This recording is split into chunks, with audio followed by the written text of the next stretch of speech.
А 2 золотые и по столько же серебряных и бронзовых медалей чемпионата Приволжского федерального округа по тяжелой атлетике. С таким итогом завершила выступление на помосте Оренбургского спортивного комплекса «Олимпийский» сборная Чувашии. Счет завоеванным медалям открыла мастер спорта страны Любовь Мышова, завоевавшая бронзу в категории до 45 килограммов.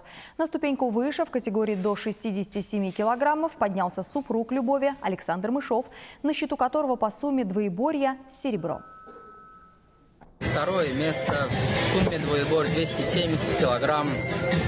Это конкурентоспособные килограммы на чемпионате России.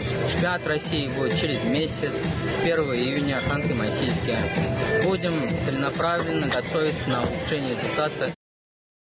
Коллегу по сборной республики поддержал Денис Никитин. Бронза в категории до 81 килограмма. У женщин в весе до 55 килограммов золото и серебро чемпионата соответственно поделили Ирина Баймулкина и Полина Андреева. В категории до 64 килограммов не было равных мастеру спорта страны международного класса Наталье Шаймановой.